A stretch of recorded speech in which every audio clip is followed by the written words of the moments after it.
بسم اللہ الرحمن الرحیم۔ تمام تعریفیں اللہ کے لیے جو تمام جہانوں کا خالق اور مالک ہے، اور بے شمار درود و سلام ہو ہمارے آقا و مولا محمد مصطفیٰ صلی اللہ علیہ وآلہ وسلم، آپ کی آل اور آپ کے اصحاب پر۔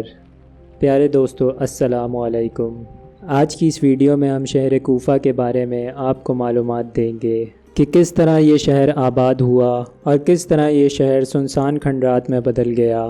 اس شہر کا تعلق مولائے کائنات امام علی کرم اللہ وجہ کریم سے بتایا جاتا ہے۔ اس شہر کے مشہور اور تاریخی ہونے کی وجہ یہ بھی ہے کہ اس کا تعلق اہل بیت علیہ السلام اور مولائے کائنات حضرت علی کرم اللہ وجہ کریم سے ہے۔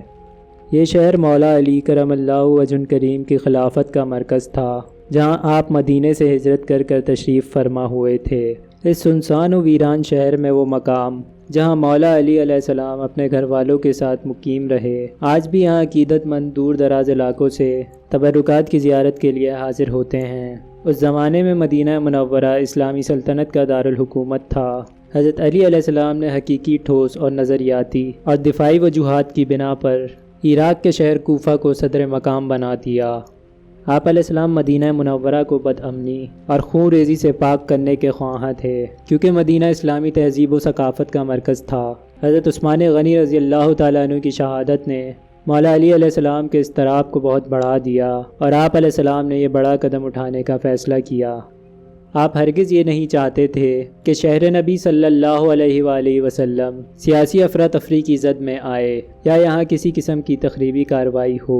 دوسری طرف کوفہ ایک مرکزی شہر بھی تھا، چنانچہ جنگ جمل کے بعد جو بصرہ میں لڑی گئی تھی، اور جب بصرہ میں امن و امان بحال ہوا تو آپ نے حضرت عبداللہ بن عباس رضی اللہ تعالیٰ عنہ کو بصرہ کا نیا گورنر مقرر کیا اور کوفہ روانہ ہو گئے۔ خلیفہ مقرر ہونے کے 7 ماہ بعد 4 جنوری سن 657 عیسوی کو آپ کوفہ میں داخل ہوئے۔ سب سے پہلے آپ علیہ السلام نے جامع مسجد میں نماز ادا کی اور اس کے بعد اہل شہر سے خطاب کیا۔ لوگوں نے آپ علیہ السلام سے درخواست کی کہ آپ دارالعمرہ میں قیام فرمائیں، یعنی قصر کوفہ میں، جہاں عمرہ اور بادشاہ قیام فرماتے تھے، جو گورنروں اور والیوں کی سرکاری رہائش گاہ تھی۔ مگر آپ نے لوگوں کی بات نہ مانی اور ایک عام سے سادہ گھر میں سکونت اختیار کی۔ 4 سال بعد 28 جنوری سن 661 ہجری کو آپ علیہ السلام پر قاتلانہ حملہ ہوا اور آپ علیہ السلام نے اس حملے کے نتیجے میں شہادت پائی۔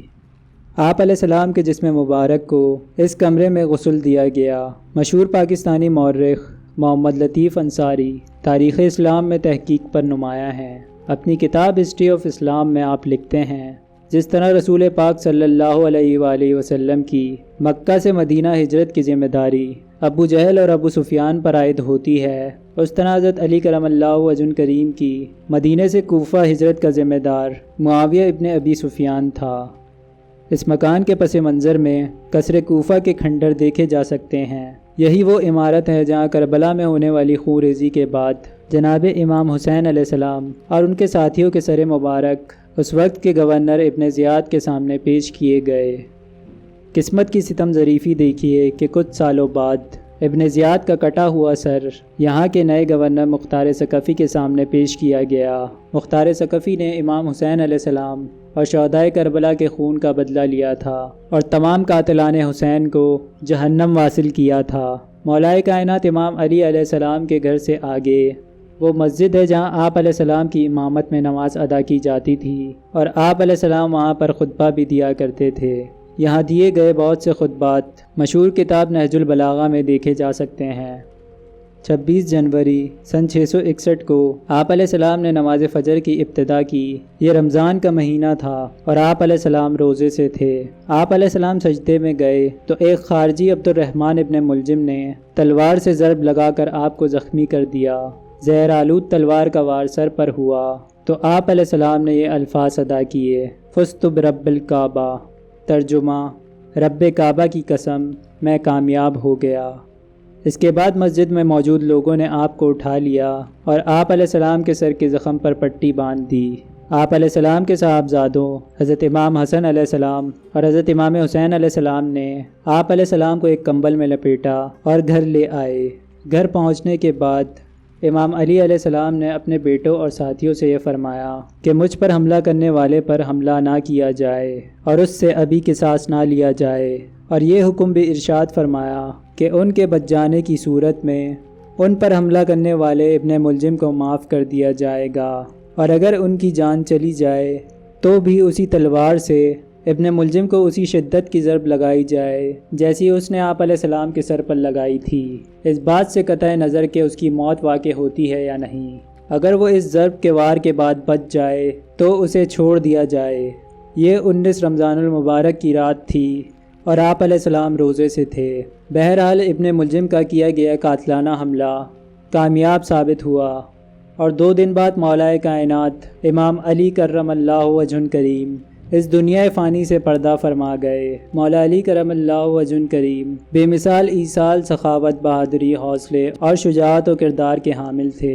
آپ علیہ السلام کا کردار رہتی دنیا کے لیے مثال ہے، اور آپ کی شخصیت پر تبصرہ کرنے کے لیے الفاظ نہیں ملتے۔ کوفے کی یہ جامع مسجد کئی قابل دید مقامات کی حامل ہے، مثلا مقام آدم علیہ السلام، مقام نوح علیہ السلام اور مقام کشتی نوح، مقام ابراہیم علیہ السلام اور مقام محمد مصطفیٰ صلی اللہ علیہ وآلہ وسلم۔ یہاں ایک مقام جبرائیل علیہ السلام بھی کہلاتا ہے، ایک اور مقام امام زین العابدین علیہ السلام کا مصلی بھی کہلاتا ہے۔ یہاں پر امیر مختار ثقفی کی قبر بھی موجود ہے، جنہوں نے شہدائے کربلا کا بدلہ لیا تھا اور قاتلان حسین کو رہتی دنیا کے لیے عبرت بنا دیا تھا۔ احاطے میں حضرت ہانی ابن ارواح کا مزار بھی موجود ہے، جو کوفہ میں حضرت مسلم بن عقیل علیہ السلام کے میزبان تھے۔ معرکہ کربلا کے پہلے شہید حضرت مسلم بن عقیل علیہ السلام کا مقبرہ بھی یہاں موجود ہے۔ اس وقت اس مسجد کی آرائش نو ہو چکی ہے، اور امام علی علیہ السلام کی یہ مسجد اس دور سے کافی تبدیل ہو چکی ہے۔ مولا علی علیہ السلام کے مزار کے سامنے حضرت ختیجہ بنت امام علی کا مزار بھی موجود ہے، جو کہ مولا علی علیہ السلام کی صاحبزادی ہیں۔ امام علی علیہ السلام کے ایک غلام میثم تمار کا مقبرہ بھی یہاں موجود ہے۔ حضرت میثم تمار کوفہ کے بازار میں کھجوریں فروخت کیا کرتے تھے۔ مولا علی علیہ السلام کی صحبت میں آنے کے بعد یہ ایک وقت میں پائے کے مفسر قرآن بن چکے تھے۔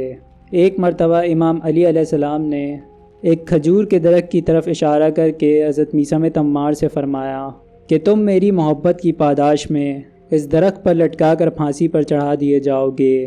یہ پیشن گوئی حرف بحرف درست ثابت ہوئی۔ 22 ستمبر سن 680 عیسوی کو عبید اللہ ابن زیاد نے حضرت میثم تمار کو امام علی علیہ السلام کی محبت کے جرم میں اسی درخت سے لٹکا کر پھانسی دے دی۔